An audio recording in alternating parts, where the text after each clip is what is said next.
पिछले कल नरेंद्र मोदी जी के नेतृत्व वाली एनडीए की सरकार ने केंद्रीय बजट प्रस्तुत किया और बजट में निर्मला सीतारमण जो हमारी वित्त मंत्री हैं उन्हें विशेष तौर से आग्रह किया कि हिमाचल प्रदेश को पिछली बार हुए बरसात में नुकसान के लिए केंद्र सरकार अब की बार विभिन्न योजनाओं के माध्यम से विभिन्न मदों से मदद करेगी। जो नुकसान हुआ है उसकी भरपाई करने की बात भी कही और जो डैमेजेस हुए हैं उसको रिस्टोर करने के लिए उन्होंने अपनी बात कही और जिसका हम अभिनंदन करते हैं, स्वागत करते हैं। आदरणीय प्रधानमंत्री जी का धन्यवाद करते हैं, निर्मला सीतारमण जी का भी धन्यवाद करते हैं। लेकिन मुझे इस बात को लेकर के खेद है कि हिमाचल प्रदेश के मुख्यमंत्री का हम बयान देख रहे थे और हिमाचल के ही नहीं,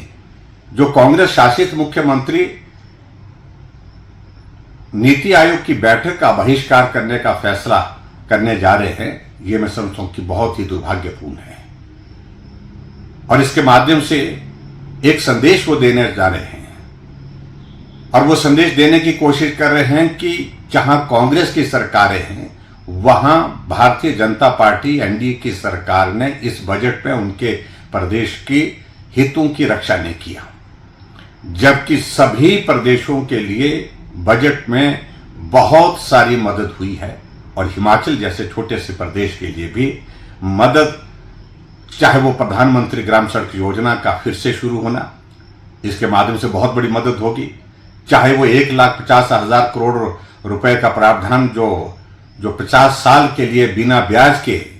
जो बजट का प्रावधान किया जाता है जिसका हिस्सा हिमाचल को भी मिलेगा, एक बहुत बड़ी मदद होगी। और अन्य योजना जिसको शुरू किया उससे हिमाचल प्रदेश को मदद होगी। प्रधानमंत्री ग्राम सड़क योजना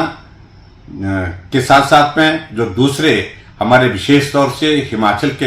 हितों के लिए हम कह सकते हैं, जहां प्राकृतिक खेती की शुरुआत करने की बात कही गई है, उसको हम जारी रखेंगे। इन तमाम मुद्दों को अगर हम देखें तो निश्चित रूप से हिमाचल के हितों के लिए बहुत सारी चीजें इस बजट में हैं,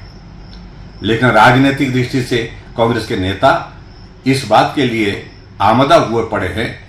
और 27 तारीख को दिल्ली में जो बैठक होने वाली है उसका बहिष्कार करने का फैसला कर रहे हैं। मैं समझता हूं बहुत दुर्भाग्यपूर्ण है। राजनीति अपनी जगह अलग होनी चाहिए और विकास के लिए हमको अलग सोच के साथ काम करने की आवश्यकता है। इस बजट में हिमाचल जैसे छोटे प्रदेश के लिए बहुत कुछ है और मुख्यमंत्री का इस बैठक का बहिष्कार करने का मतलब है हिमाचल के हितों को जहां रखना है उचित प्लेटफॉर्म पर, वहां जाकर के अगर नीति आयोग की बैठक में वो पहुंचेंगे तो वो वित्त मंत्री जी से भी बात कर सकते हैं, वो प्रधानमंत्री जी से भी बात कर सकते हैं और हिमाचल के हितों को और बेहतर ढंग से रख करके हिमाचल के लिए और मदद ला सकते हैं। लेकिन सिर्फ राजनीतिक दृष्टि से इस प्रकार से ये फैसला करना बिल्कुल उचित नहीं है। मैं इसकी निंदा करता हूं, ये बहुत दुर्भाग्यपूर्ण है और हिमाचल जैसे छोटे से प्रदेश जो केंद्र की मदद के बिना नहीं चल सकता है, विकास कार्य नहीं हो सकते हैं, इसलिए मुख्यमंत्री को पुनः विचार करना चाहिए और निश्चित रूप से उनको 27 तारीख को नीति आयोग की बैठक में हिस्सा लेना चाहिए ताकि हिमाचल के हितों के बारे में अपनी बात वो रख सके। मैं एक बार फिर से प्रधानमंत्री नरेंद्र मोदी जी का अभिनंदन करता हूं, उनका धन्यवाद करता हूं। वित्त मंत्री निर्मला सीतारमण जी का भी धन्यवाद करता हूं। हिमाचल जैसे छोटे प्रदेश के लिए बहुत कुछ आपने पहले भी दिया है और बहुत कुछ अभी भी दिया है। पिछली बार भी त्रासदी के समय नुकसान हुआ तो 1800 करोड़ रुपए आपने दिया है, केंद्र सरकार ने दिया है और उसके बावजूद भी मुख्यमंत्री और उप मुख्यमंत्री और सभी मंत्री, सभी कांग्रेस के नेता बार बार यही कह रहे हैं कि कुछ नहीं मिला। मैं समझता हूं ये बहुत दुर्भाग्यपूर्ण है। सही मायने में तो बात यह है, जो हिमाचल प्रदेश में जो केंद्र सरकार से जो पैसा मिला है वह पात्र व्यक्ति तक अभी तक पहुंचा नहीं। मुख्यमंत्री को उस काम को सुनिश्चित करना चाहिए ताकि प्रभावित परिवारों को मदद हो सके, लेकिन इन सारी चीजों से हट करके अपनी राजनीतिक रोटियां सेकने के लिए मैं समझता हूं ये वक्त नहीं है और ये विषय भी नहीं है। एक बार फिर से मैं